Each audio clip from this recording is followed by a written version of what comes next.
and get the presentation started. So thank you all for tuning in for today's presentation, Investing in Turbulent Times, the Impact of the Coronavirus. This is part 2 of Rosalind Franklin University's Financial Focus Investment Sessions, hosted by Nancy Roach-Wilder. She is a certified financial planner with Prudential Advisors Chicagoland Agency and has a focus towards special needs. We're certainly glad to have her here today to share her knowledge and expertise. Nancy, you now have control of the presentation. Why, thank you. And you know what? I'm so honored to be here again. I am so happy to be in the company of all you future healers and those who are already healing. And I thank you for your work, your service. I know that these have certainly been turbulent times on a personal level, a career level, and certainly in the financial markets. I have doctors, physicians, scientists, every kind of client out there. And what we find across all disciplines, you know, every man and anywhere, that there are certain principles that make one investor better than another. And interestingly enough, it's not the physicians and scientists who come up with it, with the numbers. It's not about the numbers. Sometimes it's about the news headlines and about the emotions that are reacted when the news headlines hit. So let's talk about some things together today to our session. We know that the coronavirus has been front and center on everyone's mind, and we know that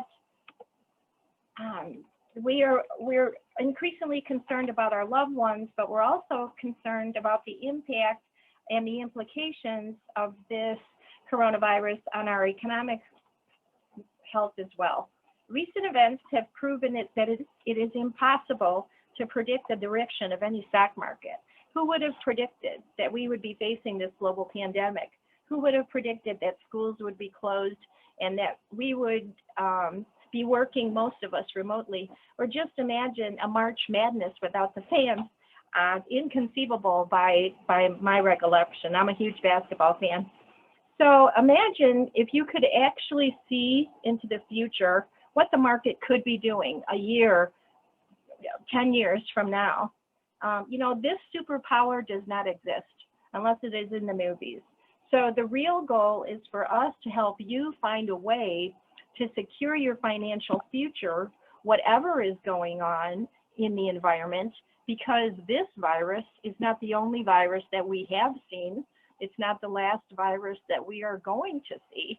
And how much impact should we let it have on our future of our investments? So again, John mentioned, I'm Nancy Roach-Wilder with Prudential Advisors. I do have a specialty in special needs planning. There are only 10 of us that have chartered special needs consultant in Illinois. So again, I'm quite honored to be with you today.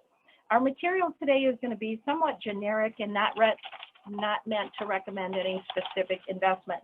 So there is no escaping the recent headlines in about the impact of the coronavirus in our economy. And in fact, that's been about 10 years that we've actually been calling, you know, the way the media reports what happens in the market, we actually added that to our list of risks, and we call it headline risk. So for many investors, these headlines, mostly negative, can cause fear and panic and anxiety, especially if you had gone straight from the TV set to look at your financial statements, your 401k, especially if you looked in March of 2020. Isn't it interesting to see how far the value of your account can fluctuate just based on the news sometimes? But you still own your shares of holdings, and it's just that the current value has decreased. If you think about it, a true monetary loss is not realized until you sell, move, or otherwise take that money out of the account. So is that the particular day that you want to panic? It might sound counterintuitive, but during periods of market volatility, the right course of action is often to look, evaluate, decide if you think it's going to be a permanent piece of news, and might possibly, if it's not going to be a permanent piece of news, to take no action. It's hard to do because when you look at your balance and it's fluctuating, you do feel vulnerable. But I'm here to tell you that acting on emotions can lead to bad decisions and hard lessons. If you develop a sound strategy and consider sticking to it, you'll likely be in a better position to attain your financial goals. So today we are going to talk about the market. We're going to go over some basics of volatility, what it is, what it means, and what you should do when you see it. And we're going to share some tips for investing in a volatile market, because hopefully this will ease some of your concerns about the financial impact of this virus and potential future viruses. They're not new and they might happen again. How should they influence your future behavior? So this is a pretty involved chart, but I want you to see this is only a 10-year chart. This just goes back to 2009. So in this 10-year chart, we see the market's actually tripled, but there have been some downturns. So what we would not want to have happened is that in a bear market, by definition, is a drop of 20%. That happened at that first little circle in 2009. Excuse me. The bear market happened in 2009. And if that had been the day that you decided that you didn't like investments and you were never going to invest again, what opportunity would you have missed? The market since 2009 is up 300%. Now, along the way, there have been little crashes and little disturbances. We had a flash crash in 2010. You guys might have been in grammar school at that time. We had the U.S. federal government credit rating downgraded. We've had European Union problems. In my earlier days in practice, it was wars and rumors of wars. But then, right in the middle there, you see Barack Obama begins his second term. And since that time, look what the market has done. We've had corrections and knocks in the market along the way. We've had Chinese stock market crashes. And we've had, then President Donald Trump became president. Now, the last 4 years have been pretty solid for the stock market. So some people might have said that the beginning of 2020, we were probably ready for a correction anyways. The coronavirus just hastened it along. There really hadn't been a good solid news event to have the market to take that correction. So what we want to, so looking back in the 90s, volatile periods, we see that there have been many. We don't know their original source. We don't know what the catalyst is going to be. We just know that they're coming. They differ in length and size. Coronavirus, Brexit, China's economic downturn, rising interest rates, the tech bubble are all examples of an event that could cause a market break, a market correction, or even a bear market. Looking back previously, the SARS epidemic in 2003 and the Ebola scare, those resulted in 6% and 13% corrections, but they were only corrections, they weren't permanent. So when some people see their account values go down in the stock market, there is a tendency for them to panic. And panic can make things move, all those moves temporarily worse, because you have people selling, selling, and selling. Now at the other end of the spectrum, we have people who see the market when it's higher, and when they see the market higher, they jump in. They think everything's grand and good. Those type of investors get caught up in the enthusiasm and put too much money in at the wrong time. Both selling when things shouldn't be sold and buying when things shouldn't be bought are misgiven, and they don't help your returns. So now we're going to approach, if that's not the right way to do it, if investing from what you see in the news or what you hear, what you feel, the types of products you use at home, the things you know, if that's not the right way to invest, then just what is? My first tip for you is to have a time horizon for each of your financial goals. If you have a time horizon whereby your next goal is to buy your first home or to pay off student loan debt, specific goals, and you know when you need to access your money, then you can choose the appropriate investment for that time frame. I like to say, less than 1 year, anything less than a year, zero goes to the bank account and CDs. 1 to 4 years, you want some very short term like government bonds, safe and liquid. A medium term goal that could be out there in 5 to 7 years You could generally invest in safe products, higher quality stocks, some cash, some bonds, and in the long term, where you have more time for any correction to right itself, then those type of accounts, you can take a greater risk. You can have a higher allocation to equities, a lower allocation potentially to bonds and different types of bonds, and also international stocks. When I was at Morgan Stanley, I had someone ask me to look around the room, and if I could potentially flip everything over in the room, you know, where had that product come from? And it was China, Japan, England, Brazil. My favorite chocolate was from Britain. My favorite yogurts from France. So there's really no reason to be afraid of international stocks, but they generally belong in the long-term goal bucket. As the date approaches for your need to access that money, then investments can be shifted into more conservative products. When you have the money there to do what you want to do with it, then you have succeeded and you've been a successful investor. We are going to take questions at the end. So this is another example, and I like this ribbon because what it shows is that the market moves in cycles, and so do emotions. But emotions tend to, and this is absolutely true, they have numbers to back this up, that the emotional cycle and the market cycles are out of sync. So here we have a nice rising market, everything's going great. Initially there's optimism. Finally there's euphoria where people think everything's great and they want to invest more. Then just in time for the market, once everyone's invested, the market has no choice but to slow down because there aren't any new buyers. So then we get in this decline for whatever, for a number, many different catalysts. The market starts going down. People stop investing when the market starts going down. They get all the way to the bottom before they sell out. Now that is obviously not a buy low, sell high point of view. And that is obviously a point of view that will not help your investment returns. It's easy to see why trying to predict the market can lead to mistakes that can damage your investment portfolio.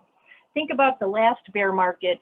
You've been in school for a while, but if your parents or friends, or even if you were in the market, how many of you might have seen the market go down and sold what you had and bought something safer? And if that was in a long-term account, that probably wasn't the direction that you would have wanted to take.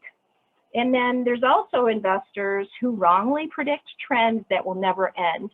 Another bad habit that we have that we need to break, and again, it's not the numbers that make our performance here, but it is how we act when certain things are happening in the market. Some people think that, like, they have blinders on, that if it's going up, it's only going to go up. And if it's going down, it's only going to go down. Both of which things we can prove that aren't true. Think about how you'd feel when these predictions don't work.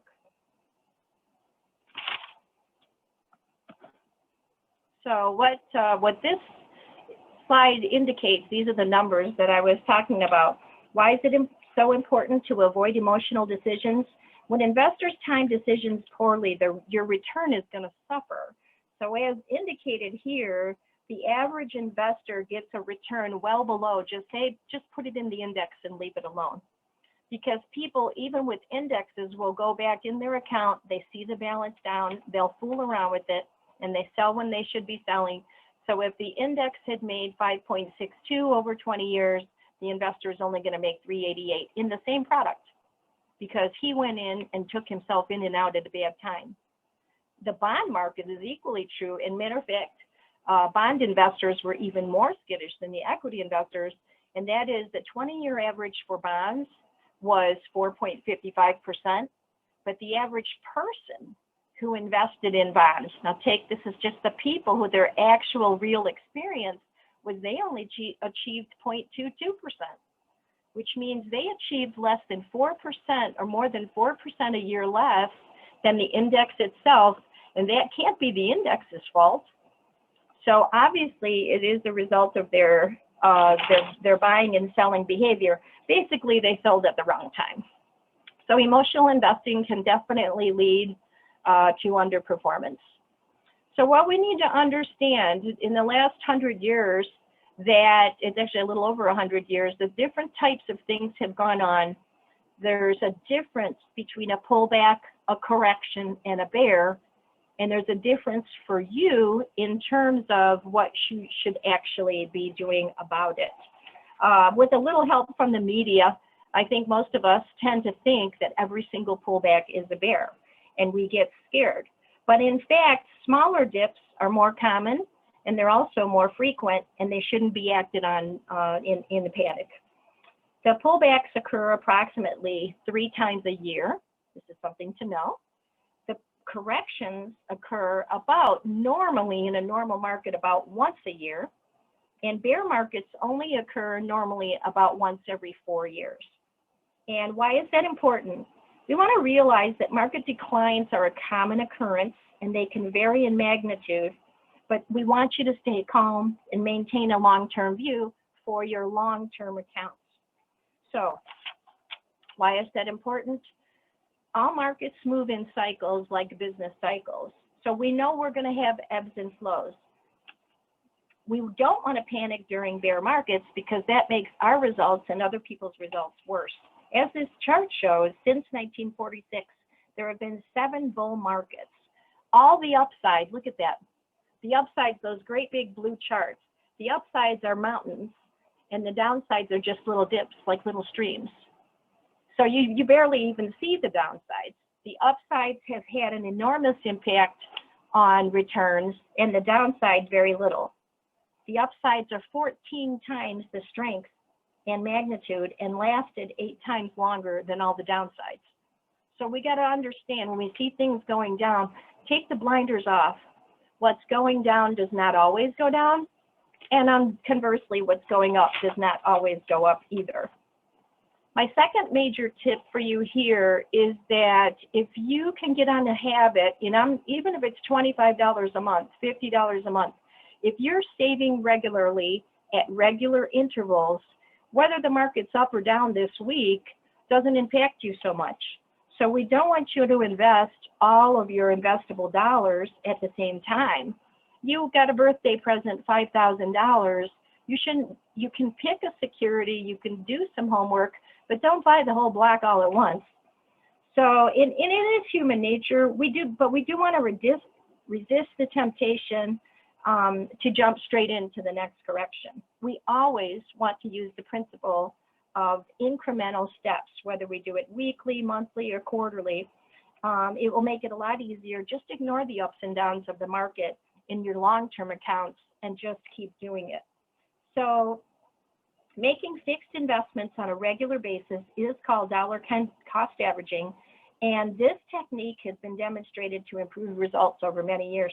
When you start out in full-time employment, you'll be offered a plan, probably a 403B or 401k plan. That's an ideal place to do dollar cost averaging, absolutely ideal. They're going to take a little bit of money out of each paycheck. They may even match you with a little. If they match you 100%, you go all the way with the match because that's an immediate 100% return. But it forces you to invest when you're not watching the market. You'll be out working with your patients, and you don't need to be watching the market. You just need to invest regularly over long periods of time. So when the market goes down while you're doing that, you're actually going to accumulate more shares on those dollars so that a recovery actually works well for you in the long time. In addition to avoiding emotional decision making, it's also important to keep investing. So just keep going with it. As that previous mountain slide showed, that the up years are more impactful, much more impactful than the down years. Those with a longer time horizon can fare very, very well in equities. So this being said, we know that the thing goes up and down. We've seen it go up and down. Shouldn't you just try to time the market and just get out periodically? Well, the problem is, again, we have more and more numbers on this all the time. You may get out of the market and you don't know when to get back in. And you say, well, how can I get out of the market? Well, you're in a 401k or 403b, and you go online and you look at your balance and you see that it's fluctuating, and you just say, boop, I'm nervous, and you move it over to the side. I would recommend that you do not do that without really careful consideration. Certainly don't do that based on what you might have heard on the news or you know, some from your friends down at Cheers. I say that's the Cheers method of investing. When one of those characters comes in and says, sell, sell, sell, you heard it at the bar and you run home and do it too. We don't want to do that. So it would be a great investment strategy if we had a crystal ball or we were great psychics. But in reality, trying to time the market will only involve more risk, that you might risk the best days. And what this theory and also demonstrated, over 20 years, if you just had invested in an index fund and just left it there, your money would have, $10,000 would have grown to $32,000. Again, it's a 300% return we've seen in the last 20 years. Just the market, just left alone. If you missed the 10 best days, your return would have been $15,390 on 10,000. Great return, only a 2.4% average. There's a 53% difference if you miss the 10 best days. So how are you going to get the 10 best days without being fully invested? Because none of us really know when that's going to happen. Had you stayed all the way out and missed the 10 best 20 days, your return would have been barely nothing. And if you missed the 30 best days, you could have lost some money there. So this is highly, since it's very difficult to determine when the 10 best days are going to be, and I would propose to you that the 10 best days are usually in the very week after we've had a correction. You're going to see those days. Those are days that you're at home, you're at work, you're busy, and you didn't notice, and you didn't get yourself back into the market. Missing those 10 best days is critical and can cut your return in half by 53%. If you look at it the other way, 32,000 is 100% more than 15,000. So investors who stay the course tend to fare better, and this included some of the biggest tough times that we've had. You guys might have been in, like I said, back in grade school at this time, but it's going to happen again. These three large incidents. One was Black Monday. I was an advisor at Merrill Lynch when this happened. The other was the dot-com bubble. I worked for an independent firm when that happened in 2000. And then the third, you may remember, because it probably impacted your parents, was the Great Recession of 2007 to 2009. So what happened during those, again, critical crises impacted the market. It would have impacted your 401k or 403b. On Black Monday, the market was down 20%. 1 quarter later, I will venture it was back up. By Thanksgiving, it was fine. 1 year later, it was up 26%, and 5 years later, it was up 84%. We don't want to be afraid of corrections. The dot-com bubble was pretty scary in 2000 and 2001, but the 1 year later, it was up 29%, 5 years later, 95%, and certainly the most recent experience has got to be the most significant, and that is in 2009, March of 2009, the market hit a bottom, and we call this the Great Recession because it was just awful for a lot of working people. 1 year later, the market was up 69%, and 5 years later, the market was up 177%.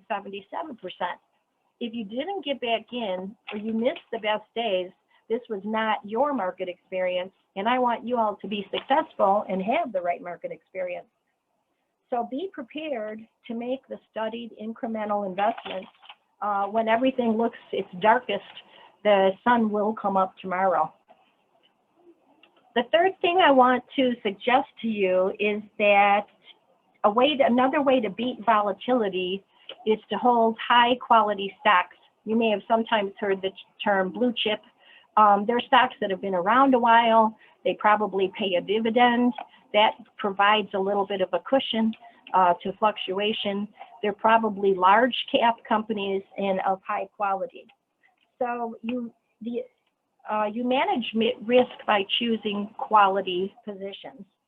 The other way to manage risk, another way, is asset allocation. We talked about this quite a bit in our first session, and that is that you need to have stocks and bonds and cash. And we talked a lot about why those different products act differently in different markets.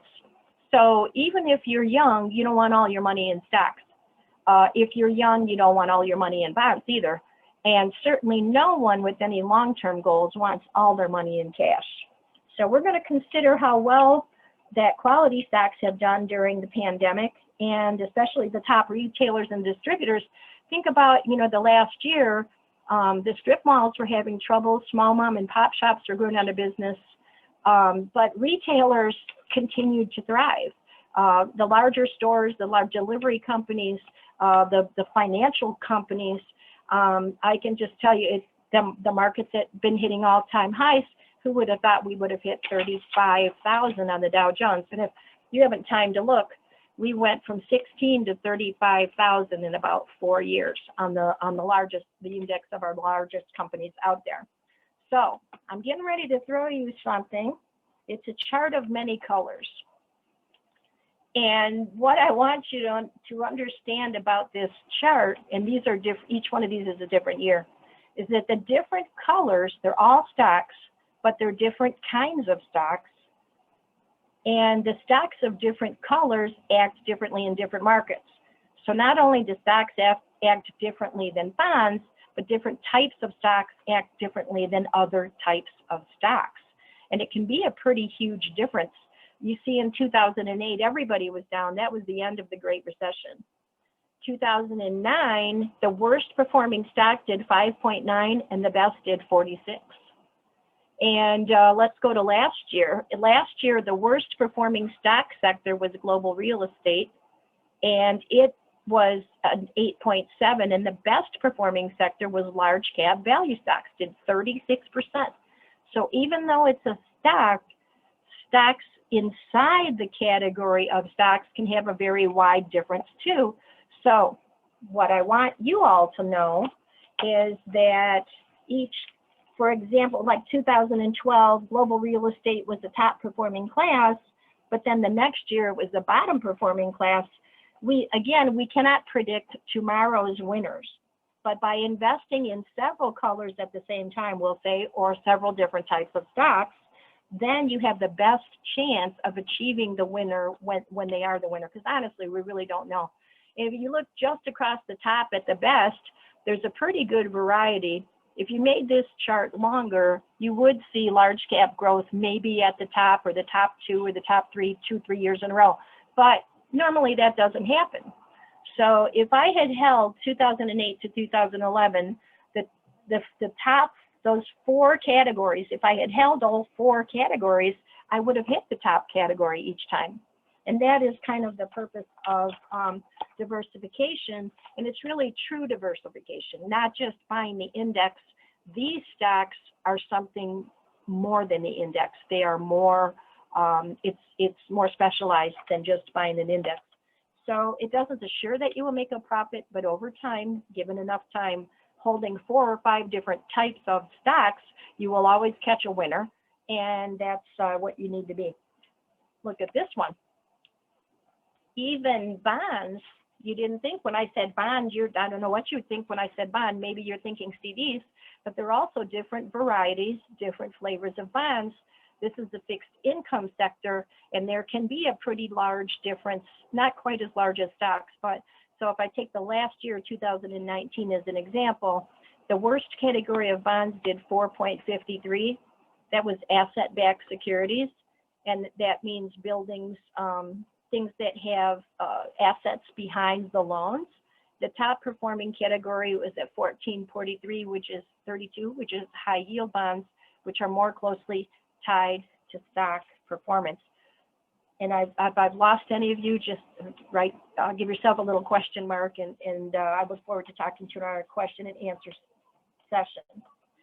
So the 4th tip, we saw on those 2 quilt charts that different types of securities act differently in different markets. So I'm going to suggest that you do a risk tolerance questionnaire to determine how much equity you want to have at any given time. And note that if you add bonds to any portfolio, you can support the performance of your overall package. This includes, and you're saying, Nancy, again, I don't know how to buy bonds. How do I buy bonds if I've only got $50? We're looking at your 403Bs, 401Ks going forward. They're going to offer you a summary plan description that has the investment choices in there, and they are going to give you a selection of bond managers and a selection of stock managers for you to choose from. So I'm not talking about going out and buying your own bonds, which you might, but for most of you, this is going to be on your summary plan description of a new plan that you get with employment. Okay, because stocks and bonds are negatively correlated, it's important to include the bonds in a portfolio that's fully diversified. The two columns on the left show all the possible combinations of stocks and bonds. So if you start at the top, the first portfolio is 100% stocks with no bonds, and then you got 90% stocks with 10% bonds and 80 with 20. They say a classic balanced portfolio is that 60-40 there. That's why they're highlighted. Now, if you're super, super conservative, you might be half and half, or you might have, the older you get or the closer you get to your financial goal, then you lower the amount of stocks that's in your package and raise the amount of bonds that are in your portfolio. In this example, even if stocks decline on the far right there, you got a declining market. You can see how the presence of bonds buffered and improved that result. So the whole market was down 12%. If you had 40% bonds, you're only down 4.8%, and that's certainly a recoverable amount where you have time, you continue investing. So this really demonstrates by the numbers how important it is to have more than one type of product in your package. Okay, so you're all still with me, I hope. I know we've had a long session here. Like missing the best days in the market, there's another thing you can do, and you could be not diversified enough, and that will also impact your market, your performance. And also, after you've had a large run in a particular area, if you don't, the University of Chicago has done a lot of backwards and forwards looking studies, and they say that you get the best bang for your buck by repositioning a portfolio twice a year. And what I mean by, I said repositioning, I meant rebalancing. And what I mean by rebalancing is that if you were to have chosen a 60-40 portfolio, and at the end of the year, the stock part went up quite a bit, how do you get back to 60-40? Well, to get back to 60-40, I've got to cut off the top of the stocks and put those back over into the bonds and get myself back to 60-40. Now, why do I want to do that? Because this chart shows me that keeping them at 40 gives me an overall protection and some growth, but it also leads me to, without even thinking about it, I'm forced to buy low and sell high. So if you rebalance a portfolio that is out of whack twice a year, it forces you to buy low and sell high and put your portfolio back in a position to grow. So what this chart shows the difference between a performance if you have rebalanced or not. I'm not going to go too heavy on that one. So remember the slide we discussed some of the historic market downturns. Let's go back, go ahead. When we discussed some of the downturns, let's take a look at two recent bear markets, the dot-com bubble and the Great Recession. Now, it may seem like I'm focusing on the downturns, and the thing is that the downturns is the area where you get the most press, there's the most buzz, there's the most hub, and that's the time I most want you to rely on the strategy that you've put in place and not take action that would intentionally harm your portfolio. So tip number 5, I'll jump through it, is to rebalance the portfolio regularly to take advantage of high markets when they're high and minimize damage when we have a low market. So in hypothetical growth of $10,000, this is kind of interesting to me. So the yellow line is the S&P 500 all by itself from 1999 to 2010. And you see almost the entire time, without having the added protection of the bonds, it was a much bumpier ride. So we're saying this demonstrates how adding bonds to a portfolio can help smooth out your ride. And by smoothing out the ride, you're not looking at your balance and seeing it go down so much that it causes you to sell out of fear. So we like having that. And it also actually leads to a better performance. In that 10-year time, the 60-40 portfolio outperformed the 100% stocks by by $2,173. Okay, so we round the boat. Each one of you has a life ahead, and that you have dreams and visions and goals, and you want to stay motivated. You want to attain, there are career goals, there are family goals, and most of those goals need to be supported by some type of financial goal. What I don't want you to do as an investor and investing for these important financial goals of your future is to let emotions get the best of you. Now you've seen every way to Sunday that if you focus on the long term, you will be able to stay in when other people might be telling you to get out. If you invest regularly, you will get better returns than if you would just take all your money and then throw it in one chunk. If you are very diversified, meaning that if you include how we saw stocks and bonds, and including stocks even gives you a smoother ride to help improve your outcomes. And if you rebalance your portfolio, and in the question section, if you want to really know technically how that works, I'd be happy to answer that. By rebalancing your portfolio a couple times a year, which means selling off some of your winners and buying some of your losers at a better time, takes the emotion out of it. So I know that was a lot to chew. I am going to take questions from you now. I look forward to hearing them.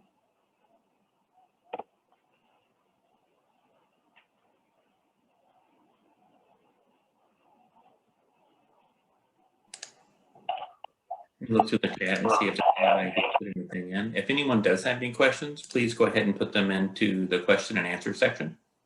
And we'll hold for a minute while we wait for some to come through.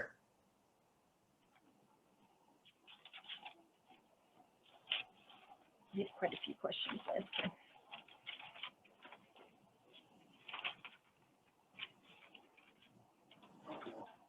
Nancy, the first question that we have is rebalancing. Circle back. You said to sell them? Sure. You want me to define rebalancing? I think that would be a good start. It sounds like that might be exactly what they're looking for. Okay, great. So what happens is if you're in a 401k or 403b, which I'm presuming where most of your assets are going to start out, if you decided that you're kind of a moderate investor, and you want to have 70% stock and 30% bonds. Let's say at the end of 6 months, the stocks have gone up, and now the stocks are 90% of the package and bonds are only 10%. What I want you to do is, if you've got a couple of 2, 3, 4 stock funds, just skim it off the top. Get the stock fund back down to 70 and take that extra money and put it in the area that has not done as well. Because we know that with asset allocation is true, they take turns going up and down. And you want to move out of the one that's at the tippy top, but just some of it, and put it back in the one that's lower, because if my winner next year is not going to be the same as my winner this year. And so that's rebalancing. You can do it once a year, twice a year, works about as well. They've done a lot of studies. More than twice a year doesn't give you any more performance.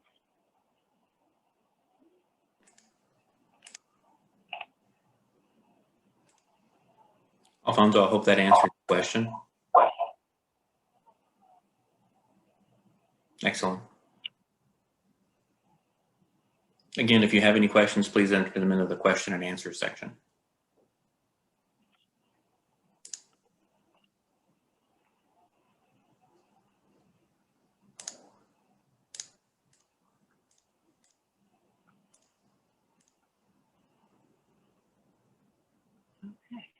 I answered all their questions. And I want to focus again, I'm just going to circle back to the beginning so that I have a lot of clients who are brilliant. They are brilliant people. And they come back to me and try to figure out why it rained in Africa and didn't rain in France, and this happened and that happened. And you cannot do investing by the numbers if you're purely a numbers person, because there are too many factors that we are not in control of. But what we are in control of is how we address our money, what the goals that we have set for ourselves and we start to talk about and that we put on paper. Those goals, once we put them on paper, the universe starts working in that direction. And that we're in control of our goals, how often we invest. Once we have a program going, do we review it periodically and realign it when you've had big movements? Those things we can control, but we aren't in control of the weather, the wind, the virus, the economic downturns, not in control of those. But when you think about it, buy low, sell high, do you want to buy when everybody else thinks it's the best time to do it? Or when, maybe, when Ford Motor Company went to $7, I'm not recommending Ford, but when it went to $7, we all knew they were going to still be there. You want to buy a good company on a bad day, you need to go in when people are saying believe, and you need to leave when people are saying to go in. Nancy, we do have another question. Speaking of big movements, this year we saw a lot of action coming from Reddit and a lot of the different buying and selling that was going on in stocks. This question is, as a medical student, what do you think about using apps like Robinhood, Public, etc.? So there's so many sources. There are so many sources. And I think that might also include this Charles Schwab $5 stock slice. Not a problem at all. As long as you're in control of the account, and those 5 behaviors still apply. So I've seen young people get super excited about certain things and jump out and throw all their money in one thing. If Reddit allows you to have a disciplined approach, same thing. They're going to take a weekly deposit into something, then that aligns with our investing principles, and we want to keep doing that. I think so there's a lot of different ways to invest, as long as you're going to be very careful, read the fine print, don't get involved in something that gives you commission, that'll give your friends commission if you bring friends on board, those kind of things. Those generally you want to steer clear of. There's also another really cool program. It's called Direct Investing, or DRIP, D-R-I-P, where you can buy a security and own it, and they will own it at what's called a clearinghouse, and if dividends come in, they'll just reinvest those dividends for you. Reinvesting dividends is a good way to invest periodically.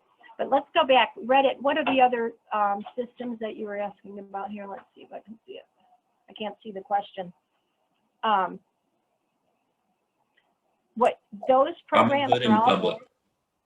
Yeah. Which one? Robinhood and Public. Yeah. So what they've done is added technology to the way that we're doing this. Is Robinhood, I think, the one that you invest for? You're trying to organize money and give it to other people. I'm not super familiar with Robinhood. I'm Tell me about Robinhood, so I'm not the best person to ask, but I think it's just buying and selling stocks, and I think they also do cryptocurrency. Right. So I used to watch Louis Rukeyser with my mother. That's how I got into markets at all. But when cryptocurrency is out there, it's not a registered product, so we don't sell any of it. But I can't say not to do it. One of the top guys that is a consultant to our firm said, just put 2 or 3% of your money in there. Again, you can't over allocate to anything. Just do it and leave it and let it do what it's doing. But what they've done is they've taken the same stocks, the same bonds, the same market, and just giving you different access to it. So if it's a Robinhood, if it's a crypto, whatever it is, it's just electronic access. So there's nothing wrong with that. But as long as you can keep track of, and we have software that allow you to link all of your accounts to one software so you can see the whole portfolio. Because if you had a portfolio of 3 or 4 different, let's say, online apps that are only on your phone, well, that's not so easy to manage. And I like to, me personally, I like to be able to see the big picture. How are all of my pieces doing? And is one piece doing better than another piece? Should I give this guy more? Or, you know, things like that.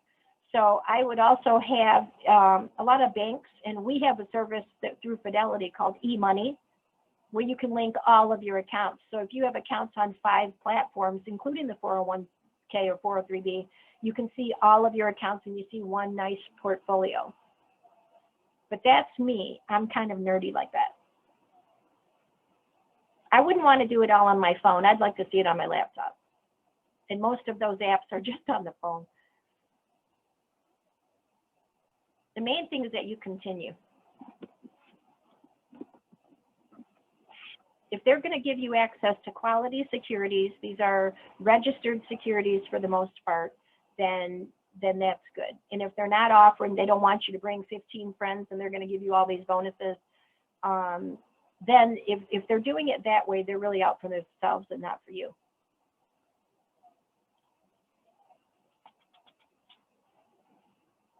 Anybody else? And Alfonso, thank you for the questions.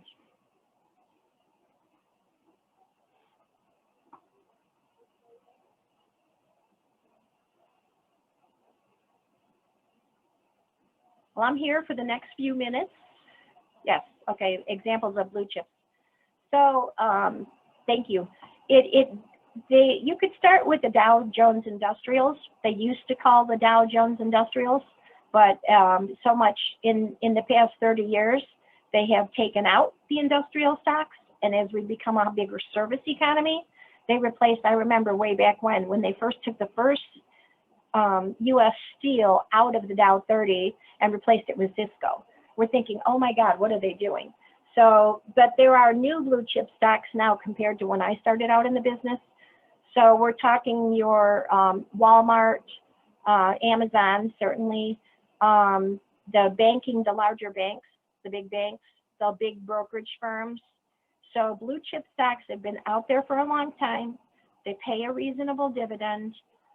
There's a whole group of them. I still use Yahoo Finance because it's easy for me. I'm old. And I will go in there and search for stocks that pay a certain dividend. Now, I don't want stocks that pay 15%. Those are not the blue chip stocks. The blue chip stocks are up to about 4%. And the reason is because they don't need to, because they're solid. But so it used to be, it was IBM, Walmart, Dell. So now Dell's kind of fallen off that list now and be replaced by Visa, MasterCard, JP Morgan, stuff like that.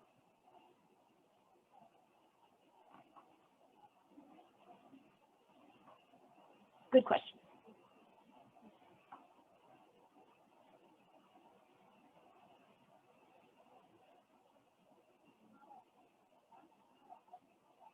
Anybody else?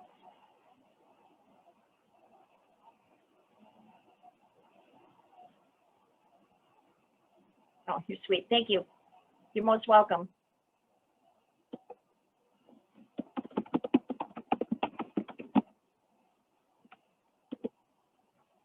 I am yourself.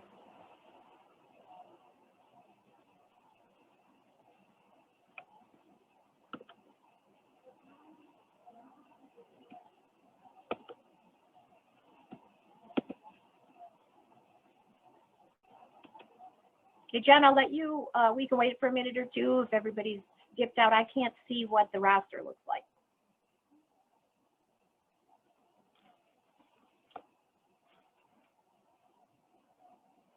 So I'll just mention this too. So I'm Nancy Roach-Wilder. I work for Prudential Advisors. I have 4 Chicago area offices. I'm in Downers Grove, Rosemont, Oak Park, and Frankfurt. And we love new investors, new people, because we like to educate you in all these processes. You're better students than our doctors and physicists. Better investors, as a matter of fact.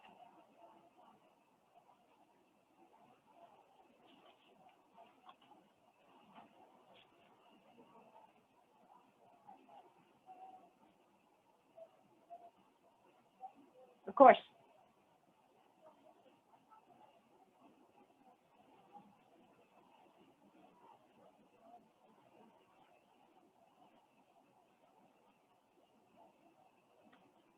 That's a great question. That's a great question. So anytime you're considering setting up a program is a time to speak to a financial advisor.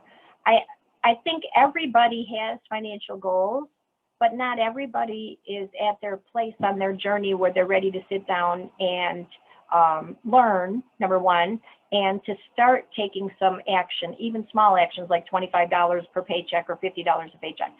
So everybody has financial goals, but you have to be at that stage and say, hey, you know what, I would like to talk to someone about putting some of these things in place. And when you're ready to say, oh shoot, you know what, I just bought this car. In 10 years, I'm going to need another car, and I want to budget for that. While I'm paying this car, I want to budget for a car out in 10 years. When you're ready to do that, then you can talk to a financial advisor. Remote works. There are some remote options. My clients mostly prefer face-to-face, but we do both. Certainly, if you have taken on it before you take on any new debt is another time. If you're trying to get yourself ready to get a mortgage, you might do a credit report and then find out right away whether you need to talk to a financial advisor, straighten your credit report out to get to the mortgage. And student loan debt, things like that. You want to make a plan. Anytime you want to make a plan about making financial progress, that's when you want to talk to a financial advisor. And there's different levels. So I happen to be a certified financial planner, which means I can do just about everything. Some advisors are just registered reps, where they don't actually have that extra certification. There's another certification that's really good, which is called RICP, which is a retirement income specialist. I think RICP is a great certification. And in the insurance world, your CLU is a better trained insurance agent than just a starting out agent. And you might want to interview 2 or 3 just to make sure that you have a good mind link, because without that mind link, you're going to get stumbled up. I need you to be totally honest with me about your goals and your resources and how you want to make that effort before we, put something in place. I certainly don't want to set you up for failure by showing you something that you can't do. But I love working with students.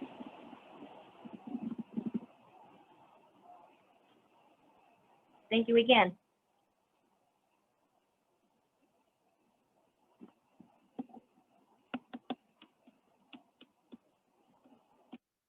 We all often ask, if you're going to come in and see a financial advisor, that you bring someone with you that could be like your money buddy and help keep you accountable.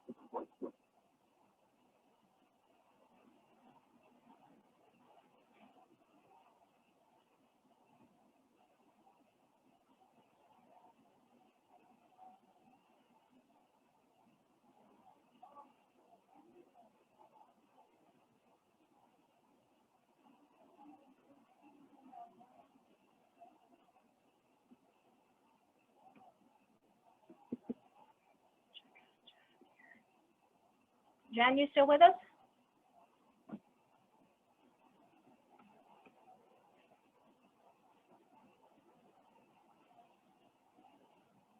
Thank you, everybody, for your time today. And I hope that if you need to reach out to me with any more specific questions, just send Hannah an email and she'll get me the message. Take care now.